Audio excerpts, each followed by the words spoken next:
आइए जानते हैं कोकिला व्रत का शुभ मुहूर्त एवं विधि। कोकिला व्रत विवाहित महिलाएं अपने पति की लंबी आयु और सुख समृद्धि के लिए रखती हैं। माना जाता है कि इस व्रत को करने से सभी मनोकामनाएं पूरी हो जाती हैं। माता सती ने भगवान शिव को पति रूप में पाने के लिए यह व्रत रखा था। तभी से इस व्रत को रखने की परंपरा शुरू हुई। हर वर्ष आषाढ़ माह की पूर्णिमा के दिन कोकिला व्रत रखा जाता है। यह व्रत भगवान शिव और माता पार्वती को समर्पित माना जाता है। इस दिन भगवान शिव और माता पार्वती की विधि विधान से पूजा की जाती है।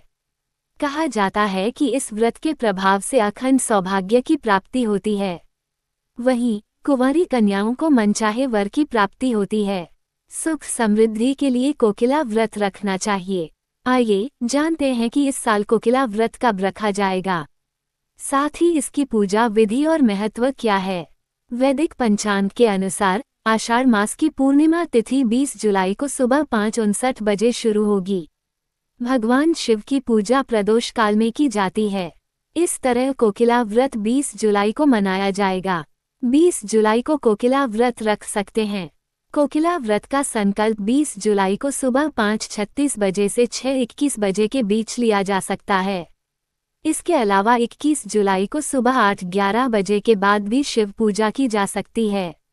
कोकिला व्रत पूजा विधि। आषाढ़ पूर्णिमा के दिन व्रत करने वाले व्यक्ति को ब्रह्म मुहूर्त में उठना चाहिए। सबसे पहले स्नान करके भगवान शिव और माता पार्वती का ध्यान करें। पानी में गंगाजल मिलाकर स्नान करें और एक घूंट पानी पीकर व्रत का संकल्प लें। फिर घर को साफ करें और घर में गंगाजल छिड़कें। ब्रह्म मुहूर्त में एक लोटे में जल लेकर सूर्य देव को अर्पित करें। इसके बाद पूजा घर में चौकी पर लाल कपड़ा बिछाकर शिव परिवार की मूर्ति स्थापित करें। पंचोपचार करने के बाद भगवान शिव के साथ माता पार्वती की पूजा करें।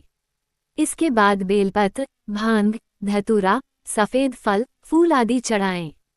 पूजा के दौरान शिव चालीसा और शिव मंत्रों का पाठ करें। अंत में आरती करें। शाम को पूजा आरती करने के बाद ही फलाहार करें। कोकिला व्रत की कथा। दक्ष प्रजापति नाम के एक राजा थे जो भगवान विष्णु का भक्त थे। देवी सती उनकी पुत्री थी जो शक्ति का अवतार थी। प्रभु शिव को पति रूप में पाने के लिए सती ने महल की सुख सुविधाओं को छोड़ दिया, कठोर तपस्या की। उन्होंने भोजन और पानी का त्याग कर गहरी समाधि लगाई। कुछ समय के लिए वह दिन में केवल एक पत्ता खाती थी। फिर उन्होंने इसे भी छोड़ दिया।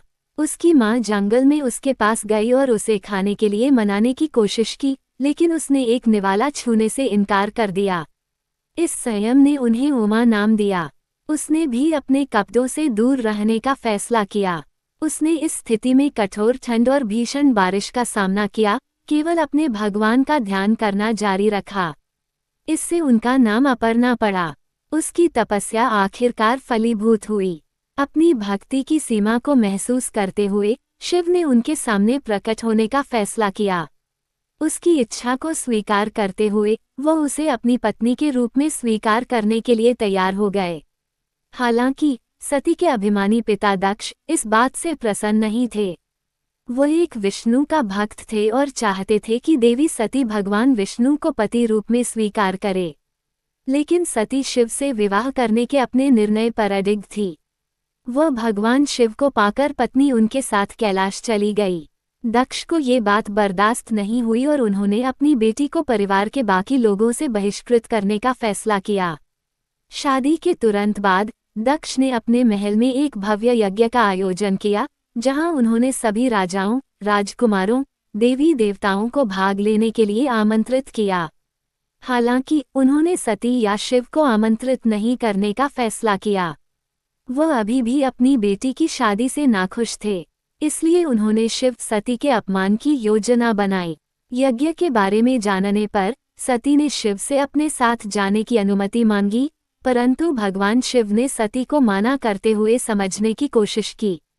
परेशान माता सती ने भव्य आयोजन में भाग लेने की ठानी और शिव की इच्छा के विरुद्ध अपने पिता के यज्ञ में अकेली गई। शिव ने उन्हें वहां जाने के खिलाफ चेतावनी दी थी। आखिर में जब सती ने उनकी बात नहीं मानी तो उन्होंने नंदी और गणों की सेना साथ भेजी। देवी सती को यज्ञ में आते देख दक्ष क्रोधित हो गए, साथ ही सती और शिव का अपमान करना शुरू कर दिया। उन्होंने ये स्पष्ट कर दिया कि न तो उनका और न ही उनके पति का वहां कभी भी स्वागत किया जाएगा। सती ने अपने पिता से बात करने और उन्हें शांत करने की कोशिश की, ये बताते हुए कि शिव कितने अद्भुत पति थे और उनका विवाह कितना खुशहाल था। पर दक्ष ने बस सती पर चिल्लाते रहे और उन्हें और शिव को वहां मौजूद सभी मेहमानों के सामने अपमानित करते रहे। दक्ष ने क्रोध में देवी सती को 10,000 वर्षों तक कोयल पक्षी होने का श्राप दिया। सती ने शैलजा के रूप में पुनर्जन्म लिया और आषाढ़ के पूरे महीने में भगवान शिव को अपने पति के रूप में वापस पाने के लिए उपवास किया।